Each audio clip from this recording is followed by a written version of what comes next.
friends. Welcome to another episode of Area 312 Rock and Metal Podcast. I'm one of your hosts, Kent, along with my co-host, Rex, and our other co-host, Mike.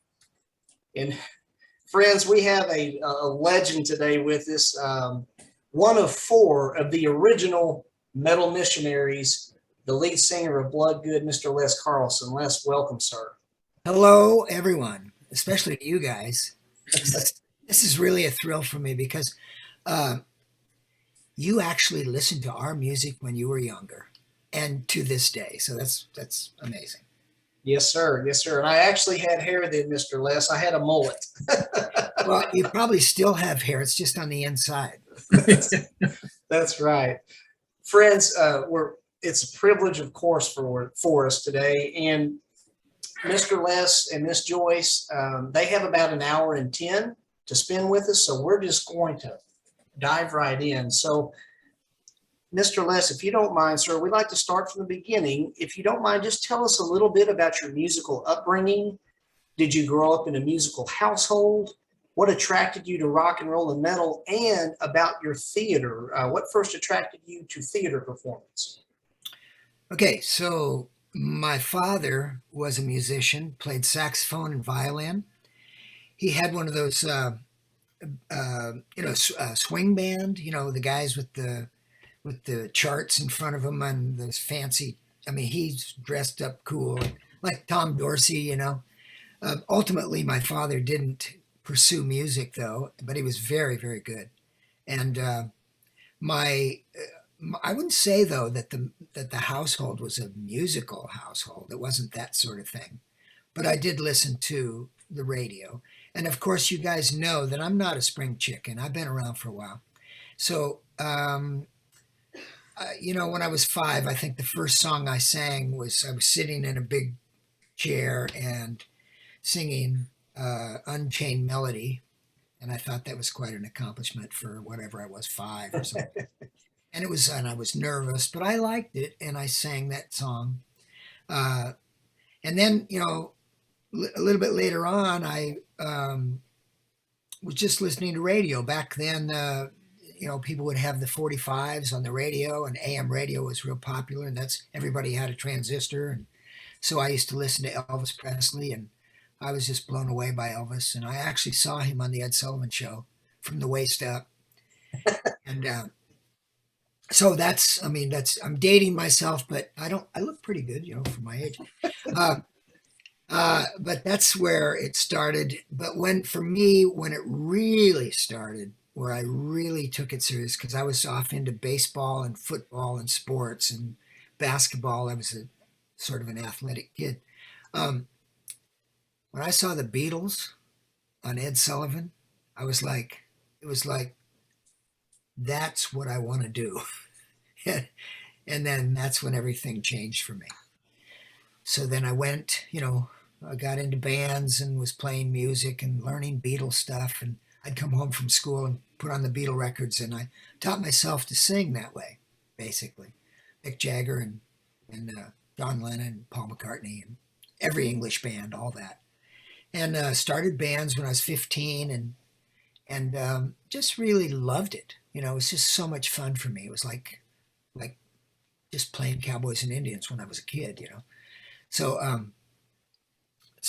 that's what happened there. And thanks for the tea. Oh, the tea's still. My wife's making me tea. Don't tell anybody.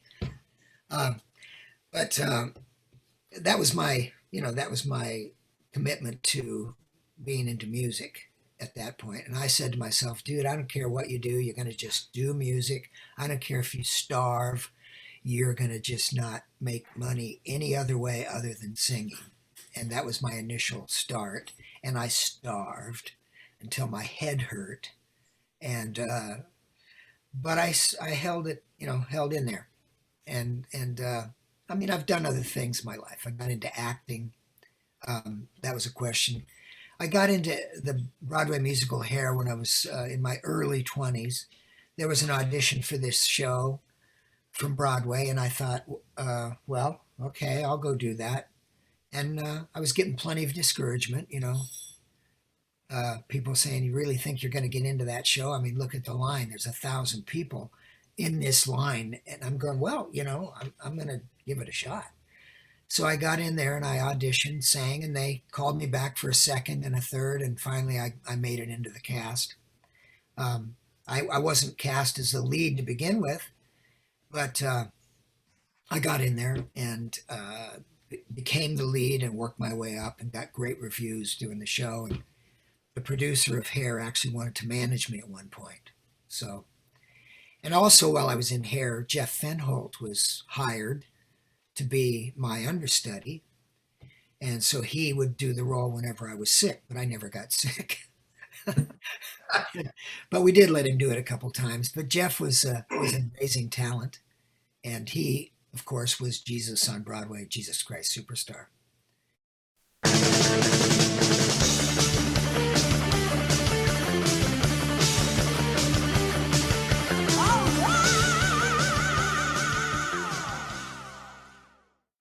Can you talk about, did you grow up around faith, or is that something that came later? Um, I was like, yes, we'd go to church on Sundays a little bit. It wasn't consistent. It would be where it would happen for a time and then it wouldn't happen. Um, and I remember uh, liking that and learning about Jesus and hearing the Bible stories and all that. In the Baptist church, though, you would also sit in the pews and listen to the sermons, which was way over my head. And unfortunately, it was one of those things, and I'm not blaming anybody except for the devil. But basically, the pastor ended up, running away with my school bus driver. And I thought, well, that doesn't work. I don't know what that is. So, I just kind of, I wasn't mad at Jesus, but I was like, well, okay, this kind of stuff is kind of weird to me. And then, of course, I was in Hair. I wasn't a Christian when I was in Hair.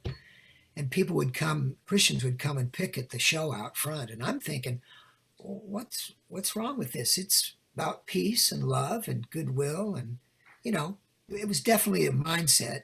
It was not a Christian mindset. It was a world mindset. But it was as best as man had, love everybody, do your thing, and don't hurt anybody, which is close, but it's no cigar. It's really not the real thing. It's not Jesus Christ. And so later, after being in Hair and doing well with that, my wife and I met Joyce in Hair, and we left the show, went to Seattle, where I was raised, and lived there. And we worked in nightclubs, her and I, and we had a great group that just really packed the house. On a Tuesday night, you'd come and there was no room.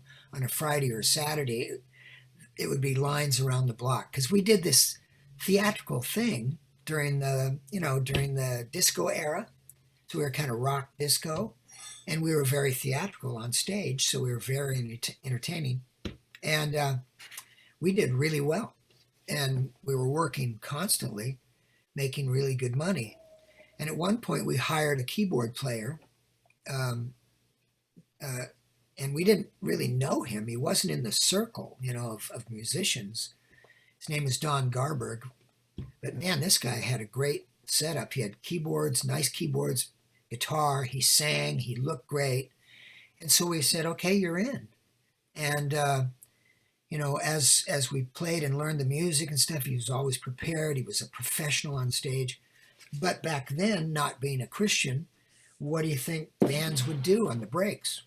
Well, it's in the movie, so I can tell you, we probably went out and smoked some weed or something like that. And we did. And we did cocaine, and we did everything that you shouldn't do. And I'd say to Don, hey, Don, you want to come do these things? You want to do this? He'd go, oh, no, you guys go ahead. And I'm like, okay, what is with this guy? And I went to him. I said, what is with you, man? He goes, I don't know why. I said, well, there's something different about you. And he said, well, I have a relationship with Jesus Christ. And I went like, whoa. I backed up 20 feet. It's like in my mind. And I'm thinking, okay, all right, That's good. Okay, that's fine. And I didn't want to talk to him for a minute. But I went away thinking, why did I react that way when I was so attracted to whatever he had? When he said Jesus, why did I react that way? There must be something to Jesus. So that was the effect that took place there. And both my wife and I ended up getting saved because of his witness, basically. And he didn't come in and say, look, I'm a Christian, I'm playing in the bar, shouldn't be, but I thank God, and I read the Bible and I don't do these things and I don't do this and I don't do that. So guess what? He was just an attraction. So it was like that foundationally, the way I got saved set me up to be in a band like Bloodgood that I didn't know at the time. Because Bloodgood was sent in some pretty dark places. And we weren't called to condemn, we were called to bring good news. And you did bring that good news, Mr. Les. And so let's talk about, we're going to segue into Bloodgood. So you had the lead role, circa 71, you had the lead role as Claude in the Broadway musical Hair. We'd like to make mention in 2019, just recently, Girder Music released an album of your original material from that era. It's entitled 1971, the year I was born. And your friend and former Bloodgood bandmate, David Zafiro, he remastered that material. So, Mr. Les, how and when did you rediscover this material? And then how did David become involved with remastering? There it is.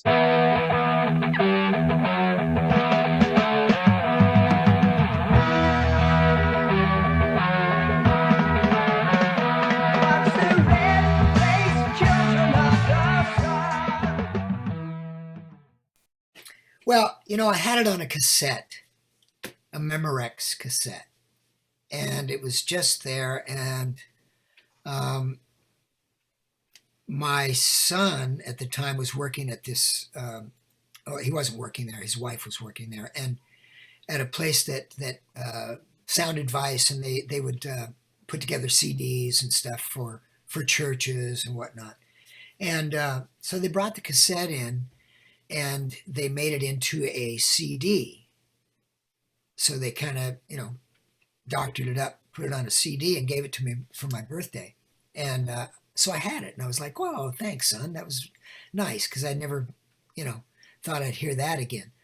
And so as we talked to Girder years later, I said, I have an album that I did in 1971 by a band called Joshua, and it really was. There was some Christian content in the music. I wasn't Christian at the time, but we had written a stage play for it, and I had been in Hair, and so it was the owner of Hair actually produced the CD, Michael Butler. So anyway, Girder released it. And I just called David up and said, David, can you do anything with this? Because it was taken off of a cassette and put onto a CD. And, it doesn't have the greatest quality.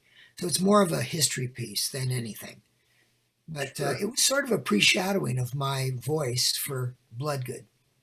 And of interesting note is, correct me if I'm wrong, Mr. Les, but on that CD is like the very first or a very early version of Changing Me and Bad Credit, which a lot of that was used for It's All Right off of Out of the Darkness. That's correct, Kent. So it's very, very interesting, and it's a wonderful piece of Bloodgood history foreshadowing the band. Yeah. That song was called Bad Credit, I believe. And now the day has gone away. You're sitting in the dark. Well, I wrote that when I was about maybe, actually I was in Hair, I think. Maybe I was even not in Hair when I wrote it. But it was one of those, I could bang the chords out of my guitar. And then Changing Me, I wrote when I was in Miami, in Hair. And I was doing, there was a clothing store there that basically had me be a spokesman for them. I endorsed them. And, I'd be on the radio, and they wanted me to write a song. And I wrote this song, Changing Me, and they recorded it. And so then I thought, well, I could redo that song with the Joshua guys. So We did it in 1971. Now that album was never released, and so I thought later, was we're looking for material. Um, I thought, wow, maybe I should look around and see what this sounds like with Bloodgood. And then I rewrote some things in Bloodgood, some of the choruses and stuff. And Yeah. Death's a bitter wine. I absolutely love that line. It's something that's just always reached out and grabbed me, and I don't know why, but Wow. there's no need for the second death, in Yeah. Christ, and Yeah. so Well, God gave me that before I was actually born again. That's amazing. it And is. and the other lyrics too for changing me, except for any of the Christian content that was now in the song. And it's all right. So Craig is bad, I call that dying. Death's a bitter wine. It's a bitter wine. Well, so Mr. Les, of course, as we mentioned, he was in hair. Now, friends out there who'll be watching this, what pairs well with hair? That would be headbanging. So, from hair to headbanging, Bloodgood formed circa 1984. Mr. Les, please tell us how you encountered Michael Bloodgood and what was the catalyst for the band forming? okay, so back in this is just after I'd gotten saved, and I had my eyes open to a lot of things. Obviously, my son at the time was a hardcore heavy metal guy, and he had all the Ronnie James Dio and I mean whoever it was, Motley Crue and Black Sabbath and whatever. But I never, I just figured, hey, my kid's musical, he likes his stuff. I didn't really like it that much, but I didn't even listen to it. I didn't even look at it because I was more into pop, pop dance music and Beatle type stuff. And but then when I was born again, I looked at this and I went, oh, this is terrible. This is demonic. This is, I mean, I gotta maybe put something together that is about Jesus, but is in that sort of genre. So I kind of had this calling to put together a band and sing about Jesus and be theatrical about it. So I was trying to do that. I even had brought in some players, some excellent guitar players, but they were secular guys. They weren't believers, and I realized really right away, this is not going to work. I'm trying to write about Jesus, and they're going, well, are you sure, Jesus? I mean, because it could be, maybe this is true. And I'm going, no, this is the way and I realized, guys, we can't do this. And then I saw this ad in the Rocket paper. It was a local musicians thing. And I said, or it said, white metal singer, well rooted in the word. And I went, okay, well, that's me. And I called Michael Bloodgood up and he said, yeah, let's meet. So I went to meet him, and now I had just left show business altogether. I was born again. I didn't, didn't really have to be a singer. But I went there and met him, and he had a beard, and he was just a little overweight, and he had a cane because he had broken his leg or something. I don't know. And I went. He was a great guy. I mean, I loved him, but I went home and I went, Lord, I've been at the top, in the secular world. I don't want to do this. I mean, I'd rather just not sing at all anymore. It's okay. I don't care. I don't miss it. And but then the months went by, and I really felt that with that frustration of the other thing not happening, I thought, what's going on, Lord? And the Lord kept saying to me, Bloodgood. I mean, it was not audible, but it was just coming up. And I finally, a few months later, called Michael and I said, so what's the deal? The Lord keeps putting me on your heart, or on my heart. And he says, well, you're the singer in the band. And I went, okay, well, I guess let's meet, So we met in a coffee shop in Seattle. This was a few months later. And as I parked my car, I noticed these two guys getting out of the car, and they both looked like cool rockers. They had leather jackets and tight jeans and long hair. One of them was Michael Bloodgood. So I'm like, okay, well, the image looks good now. So, let's talk about this. And he said, well, listen, we're going to do this music. We're going to take like Led Zeppelin lyrics or Ronnie James Dio lyrics, and we're going to turn them into Christian.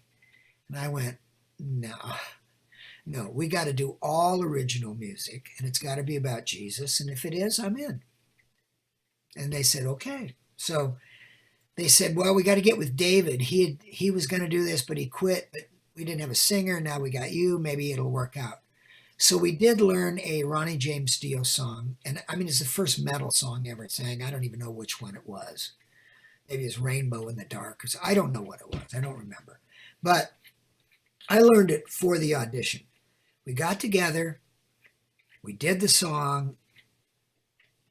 And we just kind of looked at each other and went, that was pretty good.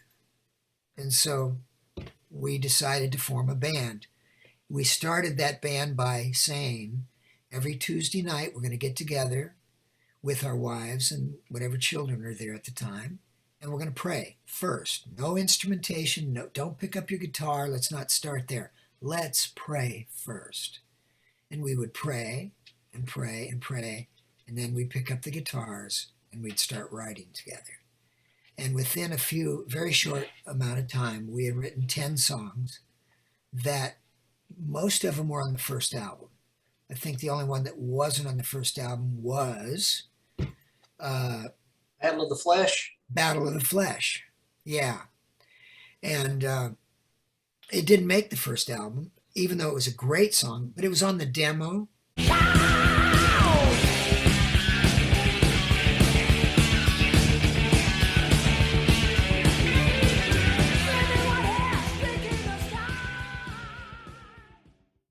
And for some reason, we'd maybe written some other song that took its place, and I don't really know the order of that, but that's kind of how that happened. And then when we got to Detonation, Battle of the Flesh was just so cool, especially with Mark Welling playing on it, that we went for it.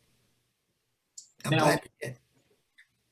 Mr. Les, at the time, the initial Bloodgood, it was you and Michael Bloodgood and David Zafiro and JT Taylor. Is that correct? Yes. Okay. And we went and did that first album with Daryl Mansfield. So how did you meet up with Daryl? Michael knew Daryl. Michael had been he's been a Christian, since high school. Calvary Chapel scene. So Calvary Chapel, he was sort of raised in that scene. That's where he met his wife. Well, they met in their neighborhood, basically, but they have been together since very, very young. They were in high school when they got together. They got married. And so he was the guy that had the Christian background. And he was in that circle. So he knew Daryl. He had met Daryl Mansfield and had shared that vision that he had for a metal band with Daryl. And so that, I guess Daryl was part of the prayer chain on that one.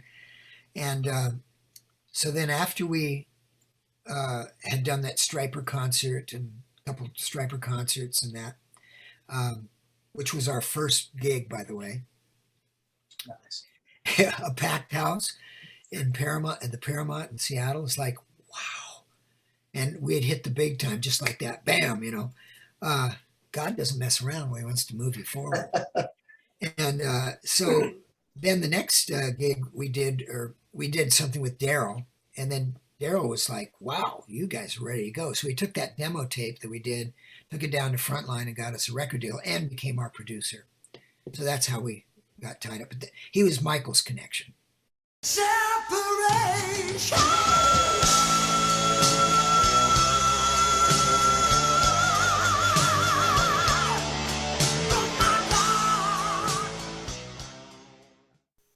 Of course, you guys, that first eponymous album, I mean, it was just awesome. So many classics on that. I mean, Awake and Black Snake and Accept the Lamb and What's Following the Grave. Man, that song used to kind of haunt me a little bit in a good way, but it makes you think, and wonderful album. And Mr. Les, I'm sure your son was very proud of you, whenever you all, what were his thoughts, Mr. Les? I know that your son did pass, or as we like to say, those of us in Christ, he went home to be with the Lord. He's home. Yes, he did. He actually got saved that night at the Bloodgood Striper concert. Timothy Gaines led him to the Lord backstage. And wow. Jeff was so into the music and had such a great ear. He also was a great singer. And I remember sometimes at the rehearsals later on, we'd be going over and over and over the songs, get the band tight. And I'd be like, hey, Jeff, could you come in and do Anguish and Pain? He'd go, yeah, sure, Dad. He'd just come in and sound like me. So he was really good. Bet you he was, I know he was super proud of you guys. Yeah, well, the guys would go to Jeff and say, Jeff, what do you think of this riff? Or what about this tune? They'd go to him, and he was the template. You know, it'd be like, if Jeff likes it, we know it's metal enough, okay? He was quality control. He was. Thanks, Kent. That's what he was. Jeff, you were quality control. And he was really, really mellow and sweet and easy, and, you know, just a good man. Good man. Loved Jesus and was very humble and did a lot of wonderful things that for people. Stories that I heard about him later on, you know, that I wasn't even aware of. But he was a sweet, humble man. And he's more alive than we are right now. That's right.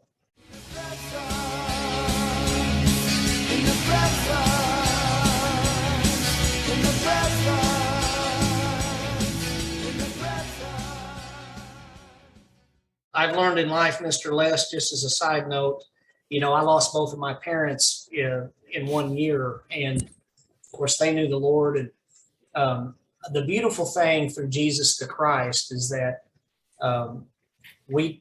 it's really not appropriate, or it's not correct for us to say goodbye. It's, I'll see you in a little while. Yeah. That's the beautiful thing in And, Christ. you know, honestly, Kent, I just want to pause for a second and just say, you know what? Everybody that's listening, that's Jesus. We're talking Jesus.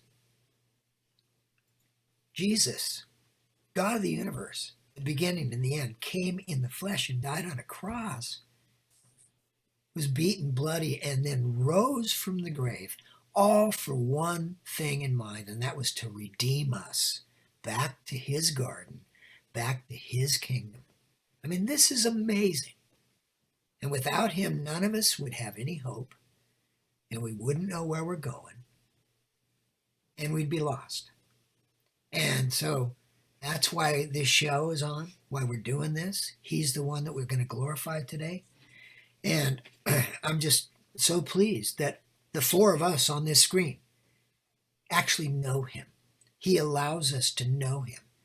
He allows us to know everything about him, and he teaches us and perfects us daily, whether we know it or not. He's awesome. So anyway. Amen. Amen. I wanna live in your heart. I wanna be in your thoughts. Les, I'm curious on the next album, Detonation. That album cover is incredible. It really grabs your attention. Yeah. Whose idea was that, or the concept for that? I'm assuming it was somebody in the band for sure. How did that all come about? Okay, so that actually was a gift. It wasn't really a concept it worked so well with Detonation, but it was the guy that did it his name was John Dickinson, and I don't think I ever met him, really.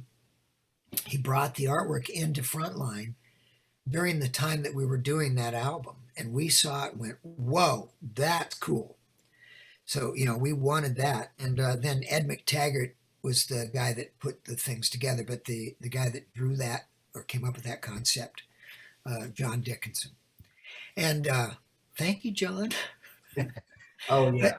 But God has a way of bringing things together. You know, he sees it all, and he knows the pieces. And so he just blessed us with that. When we did Detonation, you know, we did the first album with Daryl Mansfield, and it was quite successful. And then we asked Frontline if we could actually produce the next record as a band, and because we had the confidence to do it.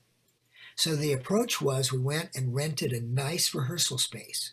It wasn't just a little room. It was a good sized rehearsal space with a stage, because we wanted to just get in there and get on that stage and pretend that we're performing and creating and writing.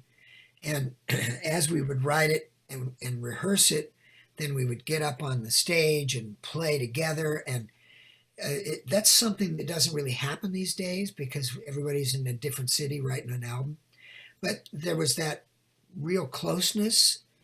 I've always been in bands and had the mentality that the music of the ensemble has to be played so that you know what the other guy is playing, that all the parts work together. You don't just get up there and jam and start slamming away because it just doesn't sound cool.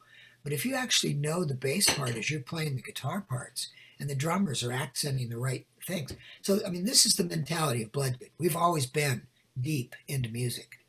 That's why our music sounds good. But anyway, that's what we did there. We'd literally go in there with our little lunch pails and we'd work all day. It was just all day. And I think we pulled that off pretty much in about a month, where we said, okay, now we're ready to come down and record it. Don't blame God for your own self-destruction. When it's all over and your life is done, no more chances and no misdirection. We used the same engineer that we did on the first album, Doug Doyle, and he's home with the Lord now. But Doug, so we were very familiar with that, and he was familiar with us. But now we were the producers, and we called the shots. Not that Daryl didn't do a great job, because we needed Daryl, but he showed us so much that we really felt we could take the reins. And then, of course, David Safiro now has become quite an incredible producer and has won several Dove Awards and is really amazing. And we are, by the way, working with David now on this new album. So it's going to be awesome. And we're going to get into that, friends. Just clipping right along. I need to ask you, Mr. Les, because two songs that are actually one song in a way that are synonymous with Bloodgood, of course, off of Detonation, Crucify and the Messiah.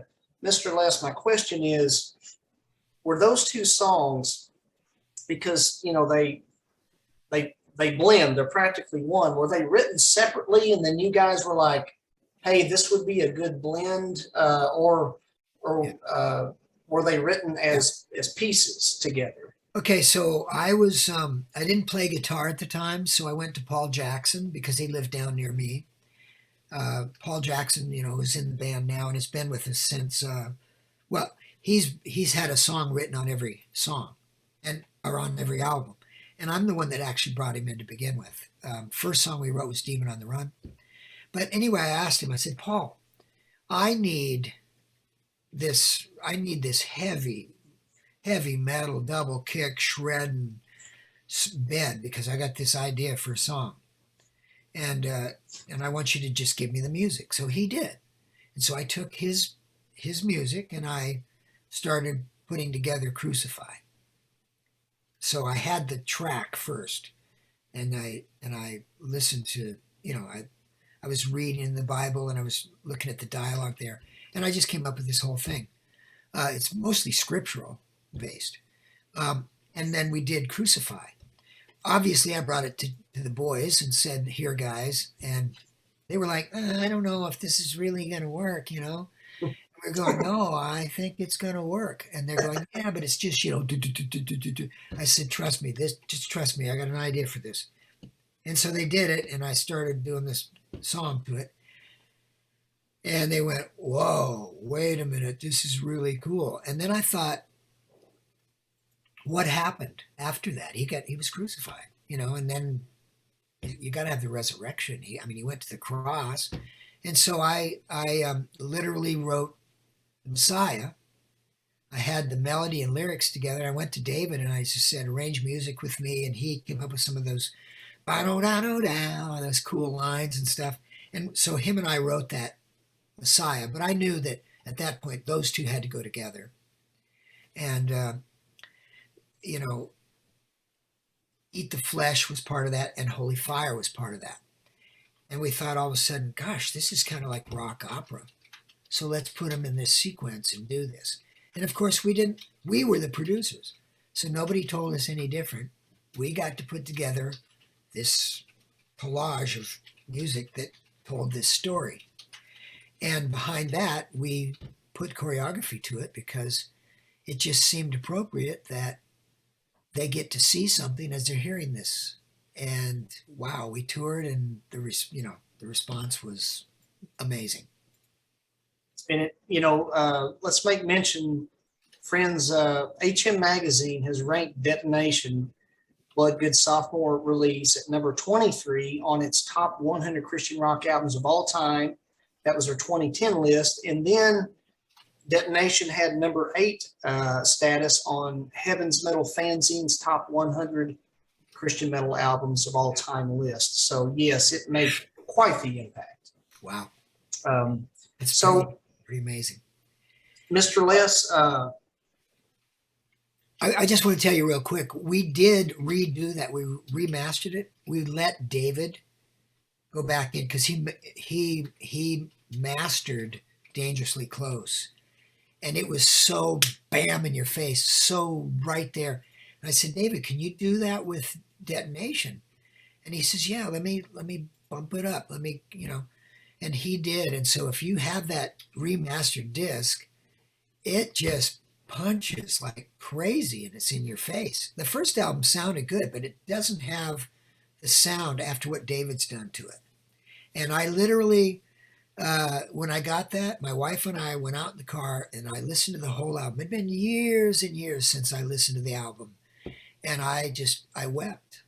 I was just so blown away because you don't really hear your stuff, you do it and do it and do it and do it.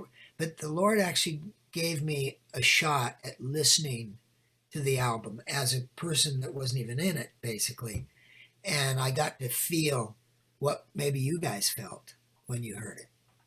And it does really tell a story, Les. That, to me, that whole thing is, like you say, a theatrical or whatever whole album. Like, it just flows. It tells a story. Yeah. And ever since then, we've always had that in mind. And if you go overall with the whole body of work from Bloodgood, including everything up to Dangerously Close and where we're going now,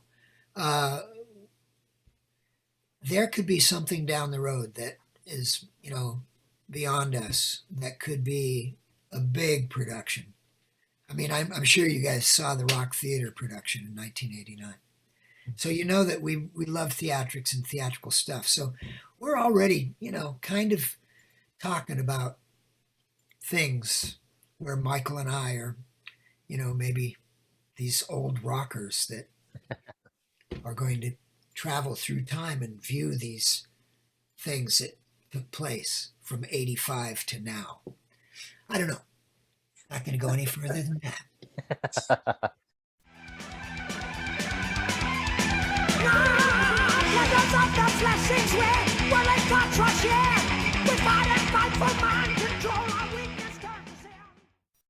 Mr. Les, what year, and forgive me because I do have a Detonation. I have the originals and then I have the remasters, but I'm thinking the remasters I have of the first 2 albums, there's probably been a remaster since. So what year did David when was the last remaster that was done for Detonation? David's is the most current. Joyce, I don't, maybe 2019. Yeah, it's just a couple years ago. I know that. Yeah. Well, I definitely need to pick that up then. If it's, Yeah, I mean, it really is a kind of It's a special edition. a lot of people. I mean, in the industry, there's they've remastered a lot of things, and they're better than the originals. Special edition, and then The special edition, but there's something that we know as players and musicians and guys that deal with music, and especially a guy like David, he knows how to push the envelope in a way that it gets hotter than most people. So like when you hear an album from U2 or Korn, their albums like bam. And so we play with the big boys just based on our knowledge. Maybe not on our budgets, but on our knowledge. And you got to know what you're going for to get it. And this has got it. This is going to be louder than most CDs at the same volume. That's how you know. So Very cool. So trucking right along, Mr. Les. Now, this album, 1988's Rockin' a Hard Place, it was chock full of melodic hooks and memorable riffs, but it yielded a more hard rock sound compared to your freshman and sophomore releases, not including your EP, of course, but you were metal driven with the freshman and sophomore releases. Mr. Les, what was the catalyst for the shift in musical style between Detonation and Rockin' a Hard Place?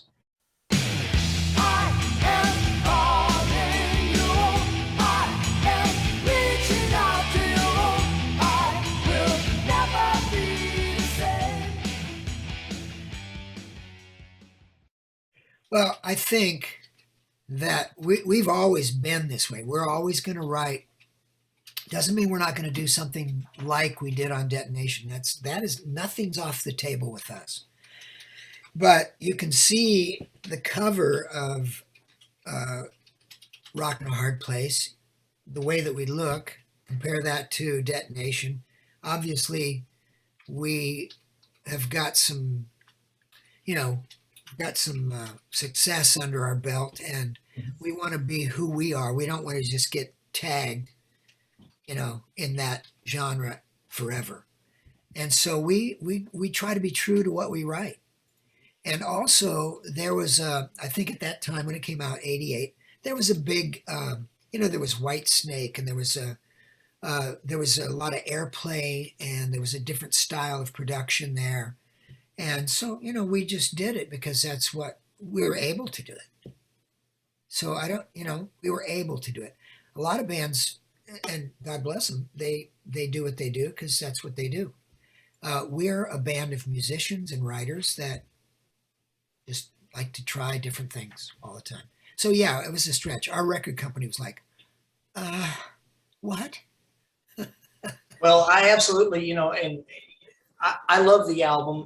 Never Be the Same is probably one of my all-time favorite Bloodgood songs. The lyrics to Shaking It, can't imagine how he must have felt. He should have tightened up his Bible belt. I mean, that's classic, par for the course at that time in the 80s. So that was, the record company was very concerned about that. it was great. We don't know if we want to do that. I said, look, we're a hard rock band. What do you want? Mr. Les, let me ask you from your perspective, and I realize some of this information fans have heard for years, but we also think it's important to, when you have an opportunity to talk to the source, to get a firsthand account. It can be important. Rockin' a Hard Place it's been remastered. It sounds great. But the initial pressing, which I did have back then, it was a little thin on the bass portion. Yeah. Was there some kind of a studio or a mastering snafu on the initial pressing that happened with that? Seven, the number of churches. Seven, the number of spirits. Seven. Yeah, and that was out of our control. It went from the producer, who mastered it, to the lab that was to press it or to do whatever they did. And I don't know, we weren't there. I would have to blame the producer. That's his job to follow it all the way through. Now, we did an album with Terry afterwards, Terry Shelton, and I don't really know what happened. The only thing I can think of is that, well, it doesn't even make sense. I mean, even if the room had a deceptive bass sound to it, you could still figure that out when you go to master, because you can bring the low end up. So I really don't know what happened. And it may not have been Terry's fault. It may have been something else. Things do happen from time to time.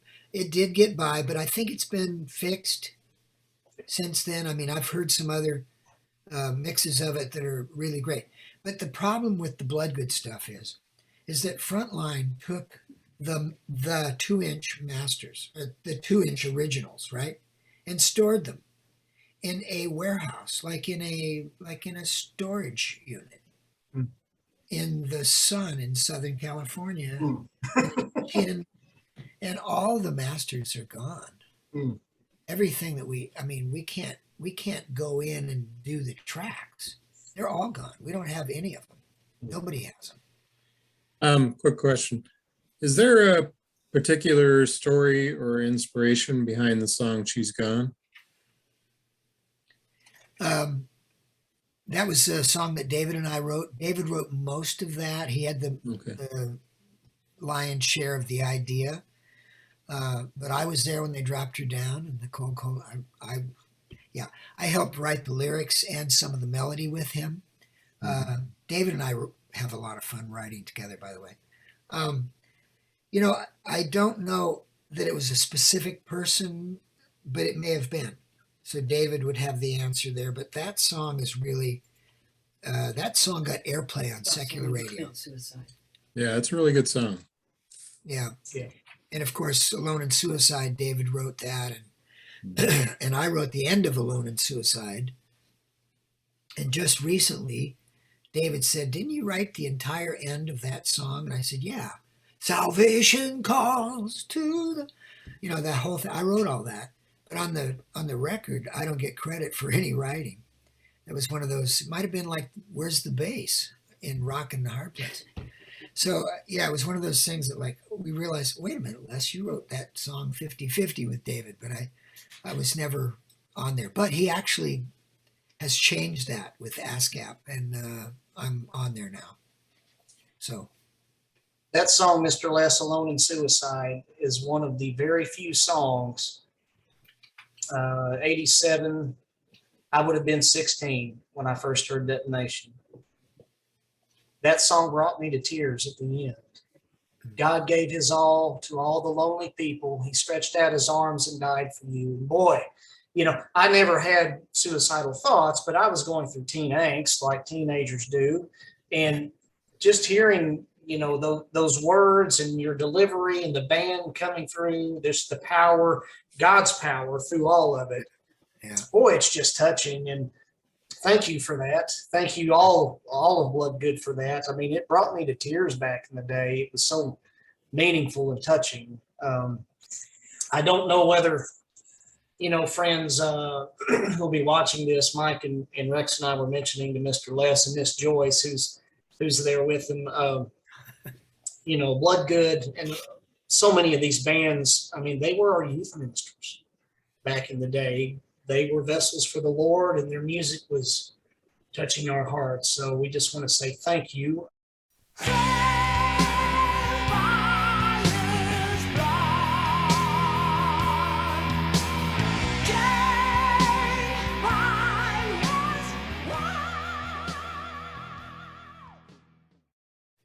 So, Mr. Les, really quick, David Zafiro, such an excellent musician and producer, produced Holy Soldier among some other great bands. It's evident, and we knew this, y'all are still great friends to this day. Why did David, if I may ask, what was his catalyst for leaving the band? Because you guys are still close friends and working today together. Why did he leave Bloodgood at that point? I think it was mostly he just didn't want to tour anymore with his family. It was just hard. It was hard for the young kids, the young children, and it was just difficult. And we didn't make any money hardly at all on the road. And so, yeah, it was just, yeah. In the trenches, huh? It was in the trenches. But David was fortunate. He moved from that to some solo albums, and I think he did quite well with those because now you've only got one person, and you're the main act, and the record company has backed you, and so I think he did quite well and satisfied some financial needs that needed to take place. But the reason he left was because of that, because of the family having to travel, and he knew. I mean, he would have wanted to stay in the band, but he knew that without touring with us, that wasn't going to happen because we had to tour at the time. That's how we were preaching the gospel face to face, and so we did that. We continued doing that. So for a few more years, anyway. So we got out of the darkness then, 1989. And as you mentioned, Paul Jackson had really been with you guys from square one. He came in, did an excellent job on that album. I'm also curious, though, about Kevin Whistler, who came in on the drums, and he came from the Watchmen. Yeah. I was familiar with their first album, Fear No Evil. I had it on cassette. Mr. Les, how did Kevin come into the fold from the Watchmen?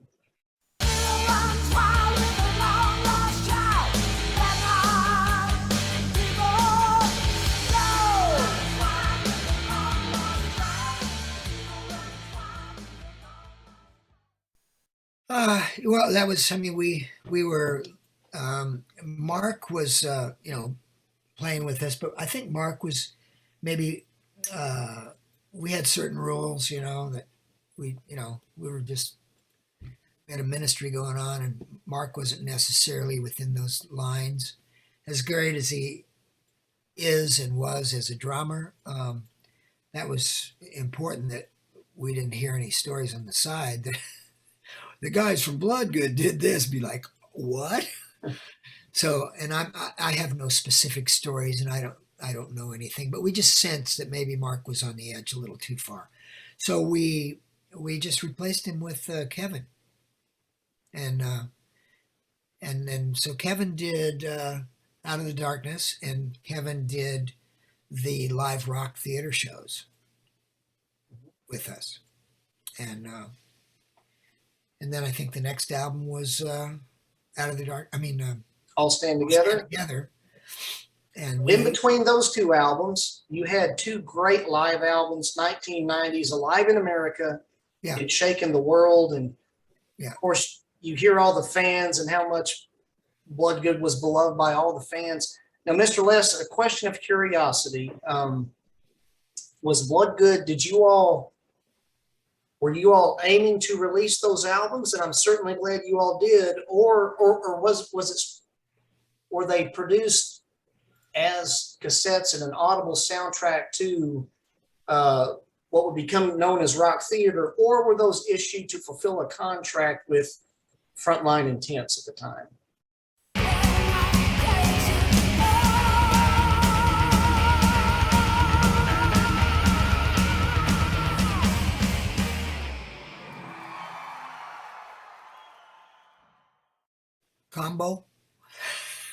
Combo plate. I'll have the Denny's combo plate.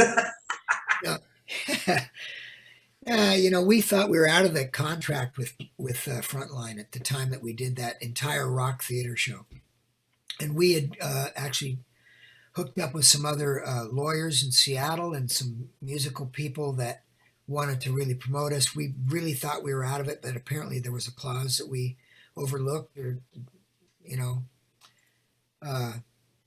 yeah. So they basically said, well, we own that record. And we went, what? Yeah, we own the video and the records. And so they had to have a little meeting of the minds between the two entities. So ultimately it ended up that we were on Frontline Records still. But we were, that was us flexing our muscles going, we're doing this. That was us going back to we're in charge. And I don't think they would have got that if we'd have known they were in charge. And we were in charge. And that's what happened. And they saw that and they went, oh my gosh, that's pretty cool. We own that. Whereas we were thinking it was the end. But then I don't want to go too deep into that. Sure. But, we're all sinners, aren't we? We're Well. all short of grace. Lock your ears, man. Yeah. Those that are perishing think that the cross is foolishness. But those who will have everlasting life know that the truth is in Jesus Christ. You plug your ears. You plug your ears, you chicken. We got the rock theater out of it and two great live albums, and then All Stand Together on Broken Records. And that's why I asked about the Yeah.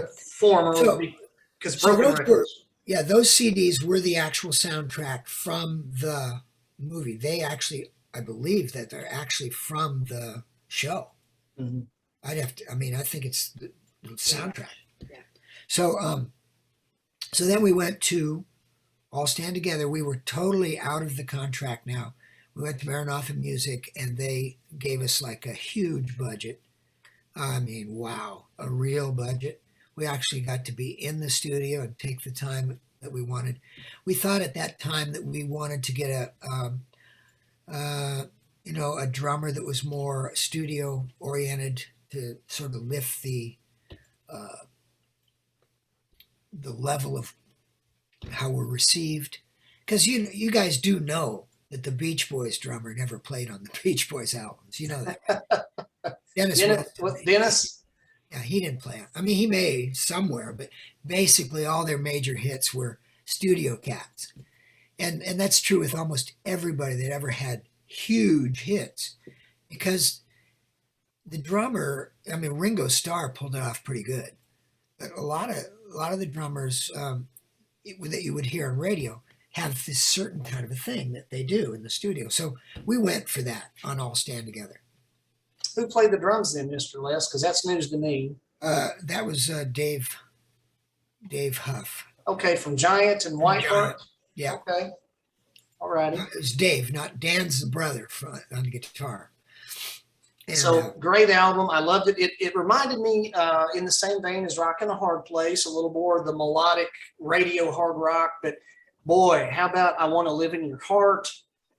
Wonderful ballad, power ballad, Streetlight Dancer, Escape from the Fire, Rounded Are the Rocks. A great album. SOS is great.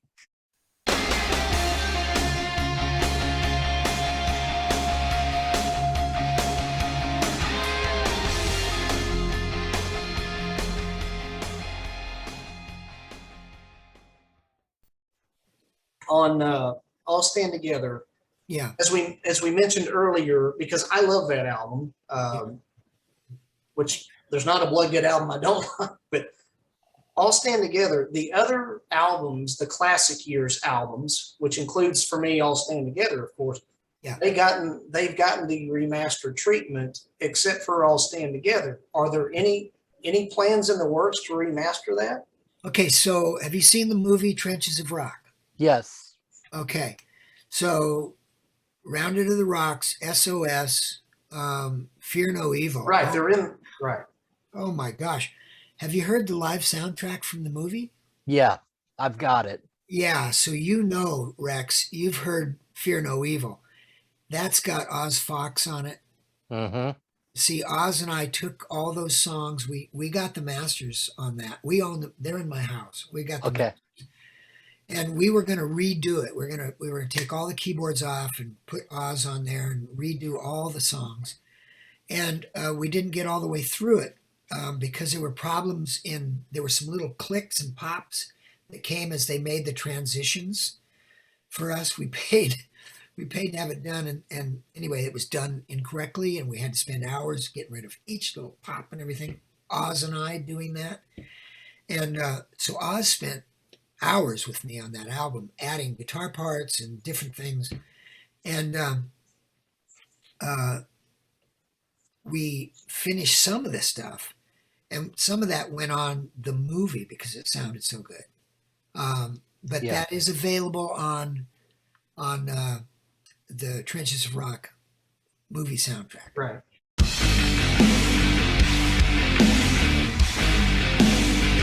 In the trenches.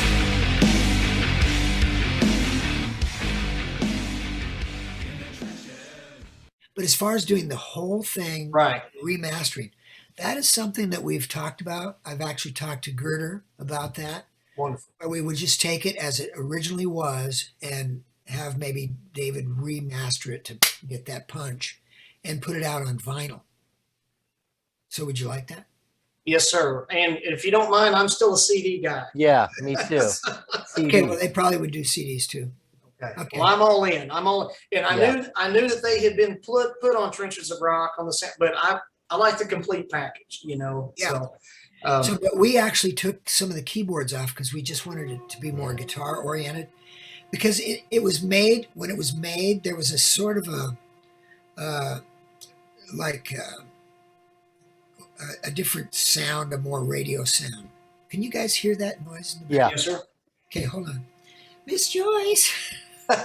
she's, she's watering the plants. Oh, I thought she was. Oh, it's okay. It's okay. It's not that overbearing. It's okay, Mr. Les. Oh, We listen, want to be respectful of your time. So Listen. we'll. listen. I should record that. That's great. I thought Miss Joyce was vacuuming. She's watering the plants, and it's the hose going, "Wee, don't use me." So So yeah, we may do that, and then who okay. knows? So But right now we're in this other endeavor. well, let's talk about that endeavor, and then if we have time, there's a couple little things that I would like to ask you about. But let's get to the most. Let's get to the nitty gritty of why we're here today. As far as what Bloodgood's got coming up. We don't live by bread alone, but by every word you say. Lost and found, that lovely sound is showing us the way. We need to talk about this new forthcoming album because 8 years have passed since your last album offering, Dangerously Close. It came out in 2013. Wonderful album. Man in the Middle, that's probably anyway. Scores of fans were delighted when we read your recent post about Bloodgood working on a new album. Mr. Les, what all can you tell us about this forthcoming album? Okay. COVID hit, and we spent a lot of time playing our guitars and hanging out, writing songs. So this album has got, it's got a lot of songs. So it doesn't mean we're going to do a lot of songs on the album.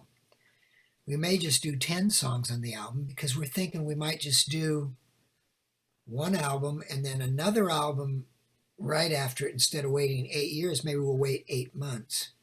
And on my time clock these days, I don't set 5-year goals anymore. I set 2-year goals. And so, because I'm a little accelerated in age, so I want to accomplish more things. And so at least my vote in the band, and I do have a little clout, is that we do this album and then we do another one in 6 to 8 months. And that we do a lot of visual things, try to hit more presence on YouTube, maybe release singles from the albums and then the album. The way that they're doing it nowadays, instead of everybody having to wait, when am I going to get the album? Well, they start releasing singles and you promote those singles and they kind of whet your appetite. But that's how it used to be in the day, back in the day when they were doing 45s and releasing them. Mm. An album was like something that was like, oh, you get all these hits on an album? Cool. So we're kind of back to that just based on what's happening with technology. And everybody doesn't want to wait so long. And they want to, why not just get Bloodgood every month? You know what I mean? It's a new single. Yeah. I mean, I'm okay with that. As an artist, I think that's fun because then you don't just hit it and go away. You just hit it and hit it and hit it and hit it. And you're just there. And you do more podcasts. You speak to more people. You have a bigger presence on YouTube. I don't know. So we may see that marketing approach to this next project. So, like, Les, are all the songs done and produced and ready to go and all that sort of thing? And you're just waiting to figure out how you want to present that, be it these singles or a whole album type of thing? We are in the process of where we have a list of songs and we are beginning to perfect those songs to a place where we think that the arrangement is proper, it's the right arrangement, and that we've got most of it together, but mostly in a demo form at this point. When we feel like they're close enough, then on this album, because Kevin has been, Kevin has had this cancer. Yeah. We have a studio cat in Nashville who's doing it, and his name is Dan Needham, and he is amazing. And he's done 2 basic tracks for us so far on 2 different songs. One is entitled The Jesus Freak Show, and one is entitled Judas is Dead. And So that's what I know so far. Now, as far as the material, yeah, we've got a lot of material. I'm going up to Seattle this weekend. Actually, it's this show to meet with Michael and Paul, and basically bringing everything that I've got, and they've got things that we've co-written together and all that. We're going to kind of get in the same room and talk about the arrangements, get them to the place where we can then send them to the drummer. David is in Nashville. Get those basic tracks, and that's what we're going to build on. The foundation is going to be amazing. I can tell you that up front. When I listen to the drum parts on Judas is Dead and Jesus Freak Show, I'm going, oh my gosh. I can't wait. I can't wait. So that's the preview there. You have a working title for the album? Well, I would say no. But I would say no. It can't be released, but I would say yes. Okay. Okay. All right. And you know, the reason that we do that, Michael, is because there may be a song that God has for us that we don't know about yet. And Yeah. so that's why we don't want to do that.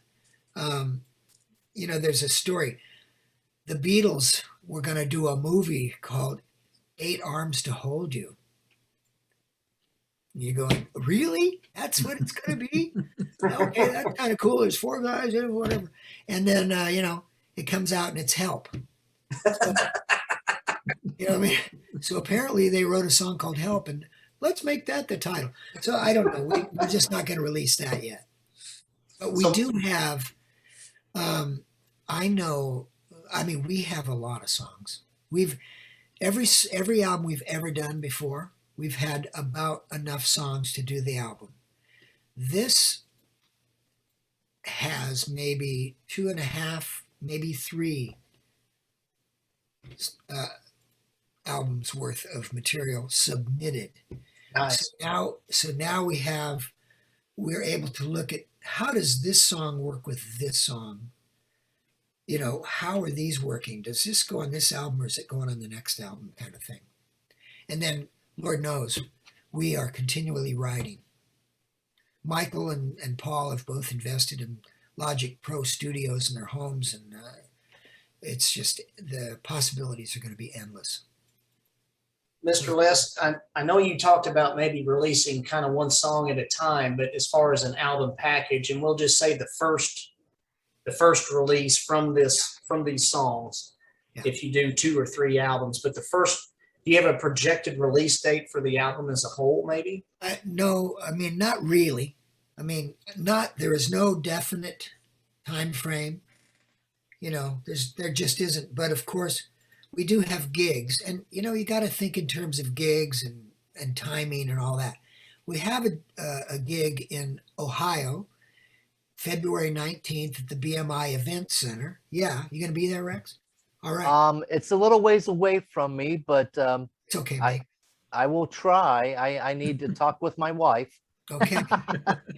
Well, you know, get a room, you know, Okay. make it a deal.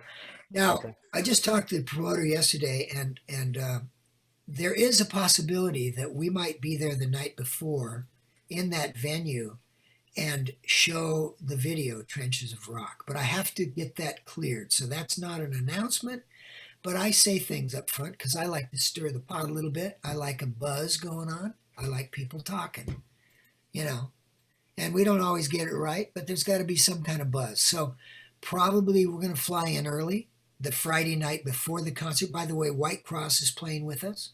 Nice. And we're going to show the movie and maybe even might do our sound check just before the movie.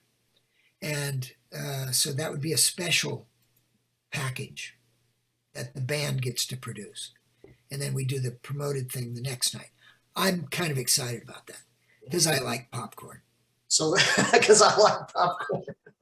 So once again, Mr. Les, that was February 19th, 2022, and the town was what in Ohio? It's Versailles. Versailles. Side. Versailles. Okay.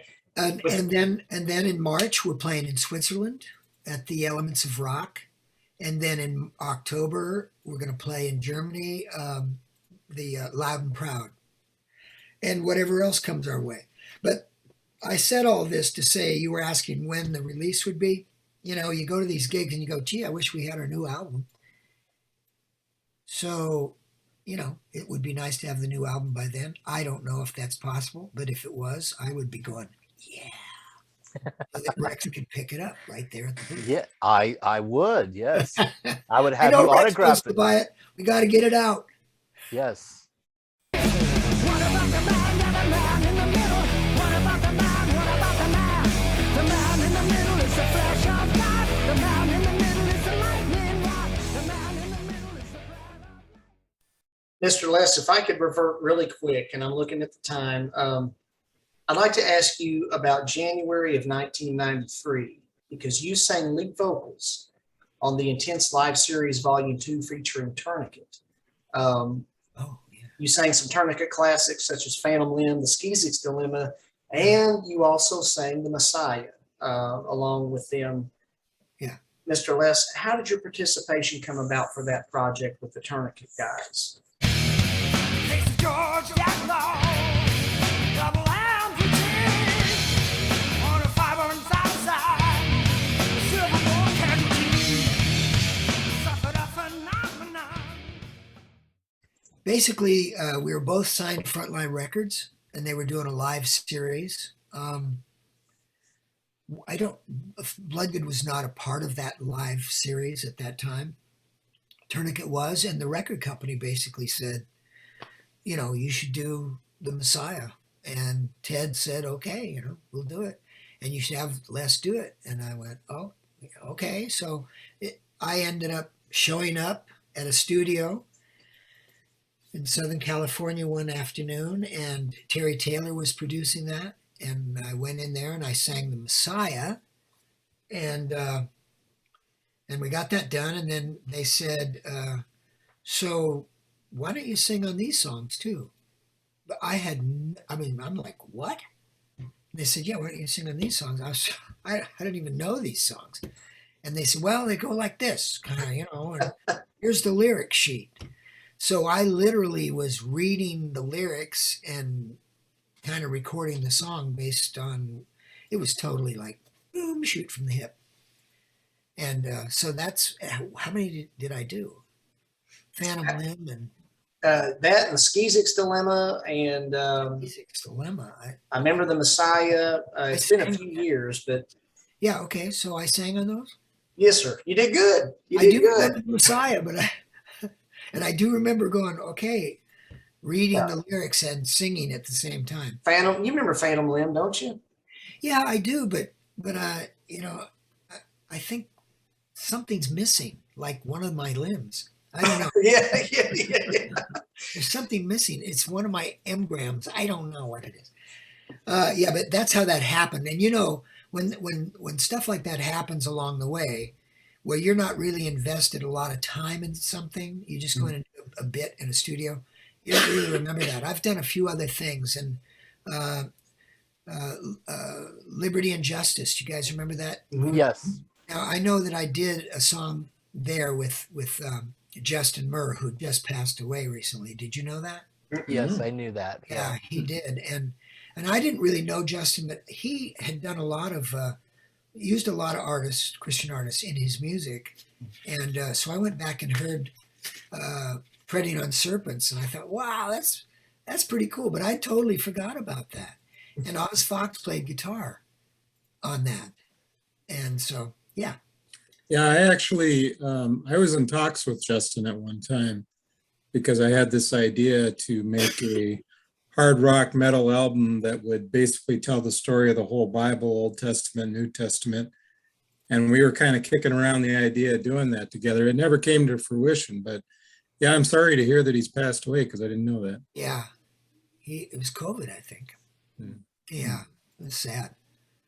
So I'm looking at the time and I see that it's about 15 after. And so we want to be respectful of you, Miss Joyce. Is Miss Joyce right there with you, Mr. Les? Well, she was. I don't hear the garden hose. I'm here. Can she make an appearance? There she is. Hi. Friends, y'all should have seen it when The love of my life right here. when we were getting ready to go on. Miss Joyce was having to get Mr. Les set up for everything, so it was awesome. So we just want to say we always head towards scripture closeout at the end, and Mike is a minister, and we just want to say that for going on almost 40 years now, you, Mr. Les, you, Miss Joyce, and all of the Bloodgood members and their wives, of course, the Bloodgood family, you all have ministered to us, and we genuinely thank you all for sharing the good news of Christ with us and so many others. You all answered the call, and scores of us, because of you all answering that call, scores of us have been ministered to. And you all were the vessel, and to the Lord be the glory. So we just want to say from our hearts, thank you so much, Mr. Les, Miss Joyce, and all of Bloodgood. So, well, thank you, Kent and Michael and Rex. We could do this again where the two of us do a show. and we'd love to. We would love to do another one with you all. We're actually better together. Yeah. Yes. And definitely when you're ready to start releasing, whether it's singles or the whole album, we'd love to have you again. So Oh yeah. yeah. Okay, guys, you're on for that. Thank you so much. We always ask Mike if he would, before we completely leave, if we always like to do scripture closeout. We believe in the Lord's word, and that's the way we like to do it. So Michael, if you want to take us home, brother. Yep. My scripture today is from 1 John chapter 1, verse 7. But if we walk in the light as he is in the light, we have fellowship with one another, and the blood of Jesus Christ, his son, cleanses us from all sin. Good word. So, And thank God for that. that's right. So we will sign off to our friends and viewers out there, but before we completely dismiss, please hang around for one extra moment, okay? Okay. Thank you, everybody, for watching. Appreciate everybody. Thank you. Love you guys. Thank you. Fire!